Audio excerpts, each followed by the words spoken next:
Magandang araw sa lahat ng magidoong magmamanok. Ang dami na namang katanungan tungkol sa breeding. Yan ay proof lamang na talagang whole year round na ang breeding dito sa Pilipinas. Tunghayan natin ang ilang mga katanungan tungkol sa breeding, management at ibang related issues tungkol din sa feeding. Napapansin ko lang, marami sa ating mga kasamahan sa social media ay mga beginners. Halimbawa itong si Rod and Real. Ang sabi niya, new subscriber and watching from Canada, sir. Balak mag-umpisa sa gainfold breeding. Paano po pumili ng trio na breeding materials? Kailan bang magkapatid yung pullet? Paano po ang proper mating? Kailan bang mag-umpisa sa dalawang set ng trio?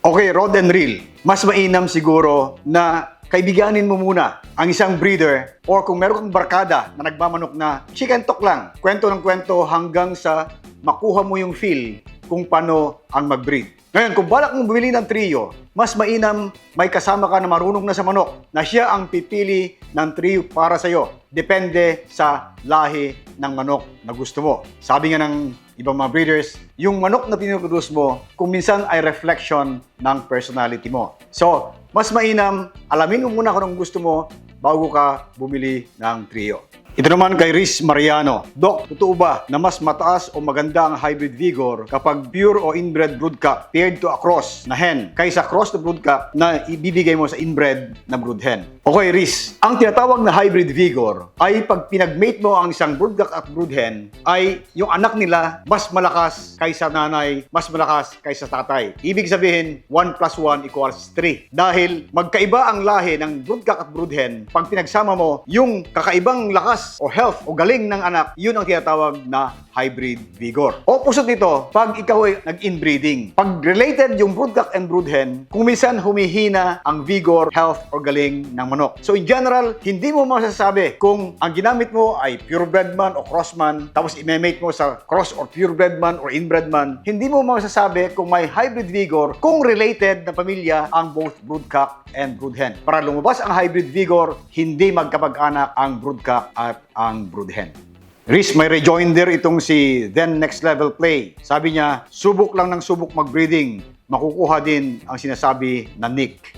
Riz and Then Next Level Play. So, i-continue natin yung hybrid vigor mo. Ngayon, para lumabas yung galing ng manok, kailang mag-nick yung breeding. Ito yung sinasabi ng isang kaibigan natin. Kung minsan, trial and error yan. Hindi mo po pwedeng sabihin na, ito, ginamit ko nung last year. Siguro, ganito rin ipoproduce. Kung minsan, nangyayari yon. Pero mas madalas, nagbabago. Dahil siyempre, nagkaedad na yung manok. Maaaring nagbago ang feeding mo. Maaaring nagbago management mo. Kaya, yung nick na tinatawag, akmang-akma yung broodcock sa brood hen at tamang-tama nutrition and management. Napakaraming factors ang involved. Mahiwaga talaga ang breeding. Itong si Anacleto Ignacio naman. Doc, itong aking isang inahin nangingitlog ng malambot yung shell. Anacleto, gaya na sabi ko, na ang malambot na eggshell, kalimitan ay nutrition ang dahilan. Vitamin D, calcium, and phosphorus. Kung gusto mong makita ang detail, puntahan mo lang yung thumbnail ng EDT. Ito yung EDL Digital Technology Incorporated. Alam ko na maraming beginners dito, kaya paulit-ulit yung tanong. Pero malambot ang puso natin sa mga beginners sa kagaya nyo dahil kayo ang future ng ating industriya.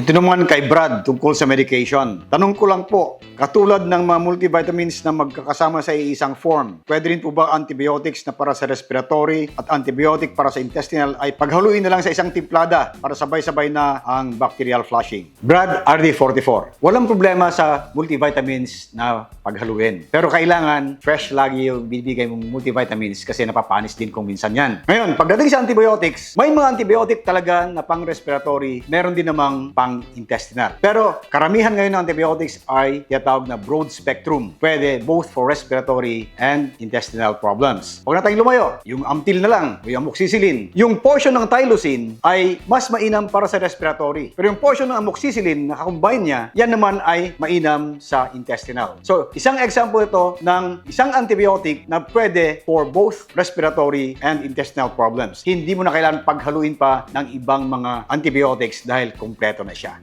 Ito naman kay Jose Cam 3389. Doc Hill, pasensya na, hindi ko masundan yung vaccination program. Pwede bang tabulated form sa YouTube?